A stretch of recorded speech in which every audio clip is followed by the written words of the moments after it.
The Victorian era has been called the Golden Age of Grief.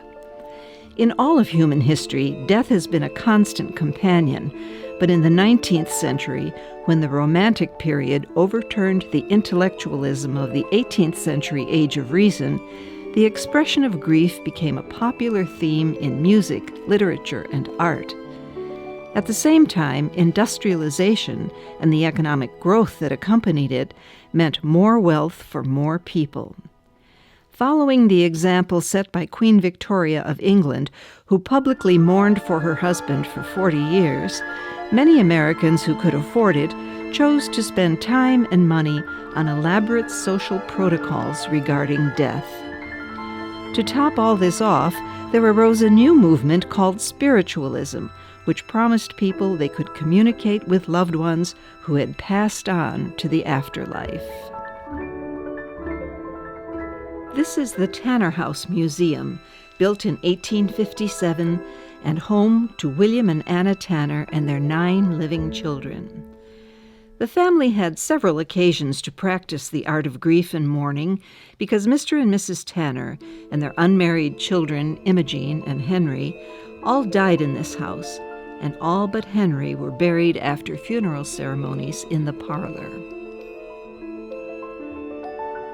By stepping inside their house, we can take a look at some Aurora examples of the golden age of grief.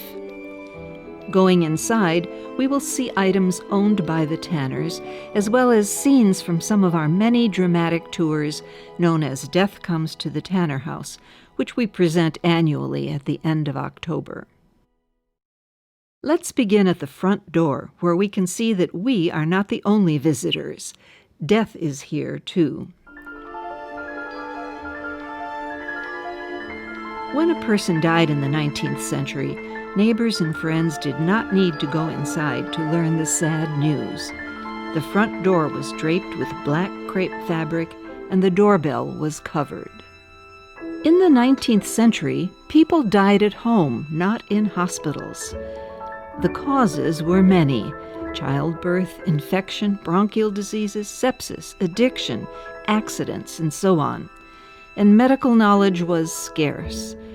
Many of the cures available were patent medicines promoted by hucksters who often did little good or made things worse. This bottle of Hamlin's Wizard Oil, which promised impossible cures, was found on the Tanner property during a privy dig. After a death in the house, the first thing to be done, and done quickly due to lack of refrigeration, was to prepare the body. The kitchen or some other convenient room with access to water and an uncarpeted floor would be turned over temporarily to the undertaker, who needed to drain the body of fluids and inject embalming fluid. Embalming methods had been developed during the Civil War when fallen officers whose families could afford it were embalmed for the long trip home by train. Mr. Tanner, for reasons we do not know, was not embalmed. Mrs. Tanner, or the children, did choose a very expensive copper-lined coffin, which brought the cost to $421 at a time when the average funeral cost just $75. Once the body was ready, preparations for the wake and funeral could begin, and once again the undertaker was called upon. Although undertakers were at first mostly cabinet makers who could build coffins, their skills grew as the market for elegant funerals grew. Not only could they embalm, but they could take over every aspect of a proper farewell, such as the rental of the hearse, carriages, and furniture, retaining a member of the clergy, and organizing flowers and memorial cards.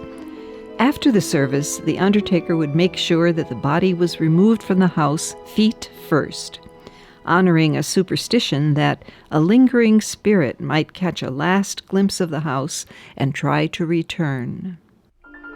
While the mourners were at the cemetery, the undertaker would remove all signs of the funeral from the house.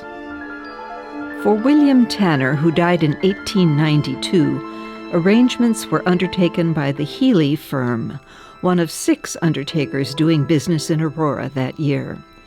Healy Chapel is still a flourishing business today, a century and a quarter later. There were many practices and traditions to observe.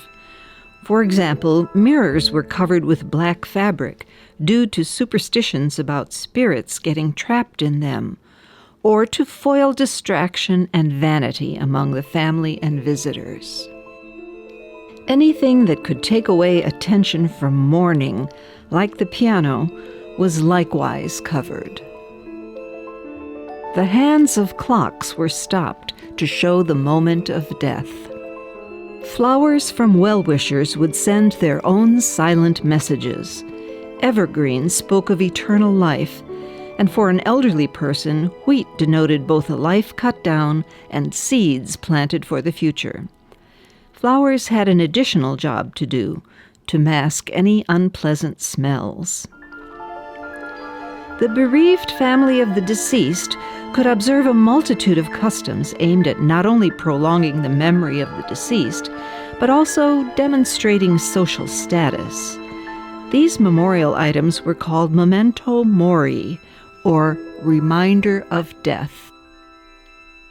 Handkerchiefs could be trimmed in black, and a locket holding a picture of the lost loved one might be worn on a black ribbon. Men, children, and friends would wear black armbands. Photographs of the corpse itself were not uncommon, and creative photographers might even arrange the deceased in lifelike poses. Although we don't know who this little girl is or why there is a double portrait of her, she is portrayed both alive and dead. Hair cut from the deceased could be braided over fine wire and made into jewelry such as bracelets or watch fobs, or into decorative pieces following floral patterns that were readily available in women's magazines. Although this actually was not a memorial piece, but rather simply a gift to her parents, Amy Tanner, the third of the Tanner daughters, used hair from each of her 8 siblings in making this wreath in the popular horseshoe pattern. The most spectacular effort to keep memory alive evolved within the practice of spiritualism, the desire to communicate with the dead. It was the séance, in which a spirit medium attempted to pierce the veil separating this world from the next. Calling upon spirits of the dead, the medium interpreted sounds and signs for the bereaved relatives and friends. The practice traveled to the U.S. from England in 1848 and exploded in popularity during the period of the Civil War, when many families of soldiers simply never received a corpse to grieve over and bury. Almost certainly, mediums were not entirely able to do what they claimed to do, but their practices fit well with the Victorian enthusiasm for dwelling upon loss and sorrow, and no doubt brought some comfort to many, including Mary Todd Lincoln, who was inconsolable after the loss of her son Willie to typhoid fever at the age of 11. Death greatly changed the lifestyle of the next of kin, especially the women. Widows were expected to wear nothing but black clothing for a full 2 years, although small changes could be made gradually. For instance, after 6 months, the widow could lift her veil and wear it back upon her hair or hat.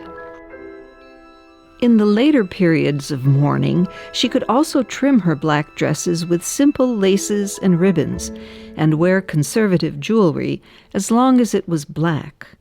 This necklace, made of jet, belonged to Mrs. Tanner. There were similar, although briefer and less harsh, limitations on what a man or a more distant relative could wear. Social life was also severely limited, with visiting and parties not allowed.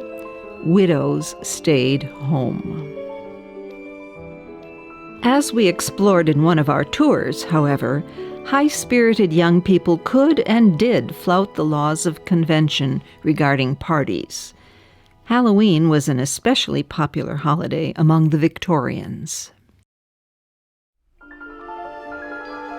Elaborate mourning behavior is one of the most notable characteristics of the Victorian age, and without a doubt the Tanners, socially respectable and well-to-do, participated in it.